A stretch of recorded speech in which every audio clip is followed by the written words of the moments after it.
Bonjour, et la colère aujourd'hui, elle est pleine de tristesse et d'angoisse. Quand on voit ce qui s'est passé à Nîmes dans la nuit de dimanche à lundi, on est effrayé. Un gamin de 10 ans, Fayed, qui rentre chez lui avec son oncle et son petit frère, âgé de 7 ans, a reçu un tir mortel de Kalachnikov. Son oncle l'a conduit très vite, l'oncle lui-même blessé, à l'hôpital où malheureusement le gamin est décédé. Ça se passe non pas en Colombie, non pas dans les favelas, ça se passe à Nîmes, dans le quartier connu, le quartier dit de Piscefin.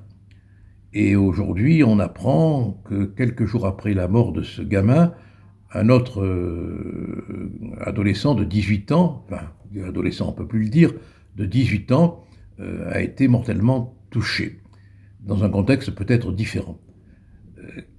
C'est insupportable, c'est intolérable. Que dire? Que dire quand on voit que la France est devenue un pays où il existe des cités de la mort, des cités de la haine, des cités de la violence, où la drogue règne et où les dealers sont les maîtres.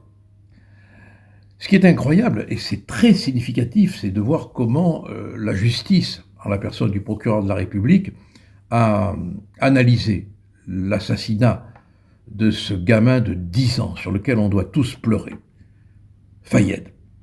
La procureure de la République a dit que le pauvre gosse était au mauvais endroit, au mauvais moment.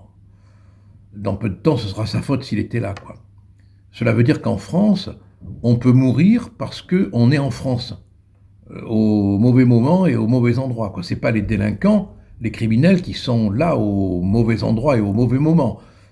Endroit et moment où il devrait du reste ne jamais être. Non, c'est la victime.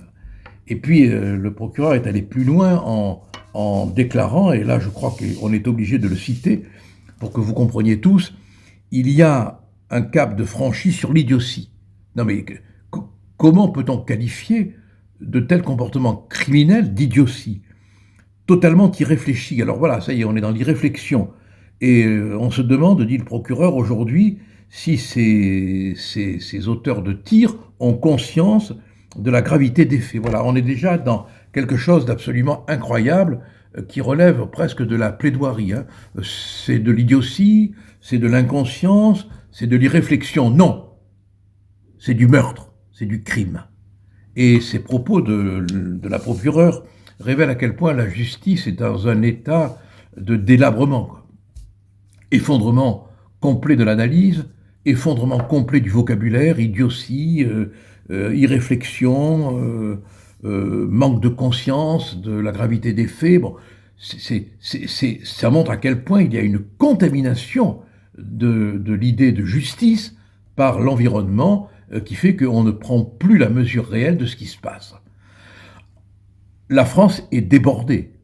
On est à un point maintenant de criminalité qui est absolument effrayant. À Marseille, à Lyon, à Bordeaux, à Nîmes, se promener à un moment donné dans la rue peut faire de vous, quel que soit votre âge, une victime des bandes, une victime des criminels, une victime des délinquants. Et ça, c'est absolument inacceptable, mais on ne peut plus rien faire aujourd'hui parce qu'on n'a pas laissé à la police les moyens de réagir.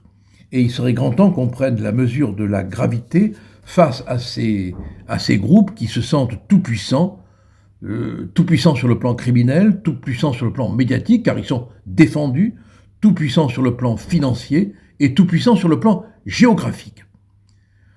M. Darmanin avait promis l'envoi de CRS, ils sont venus, ils sont tous là.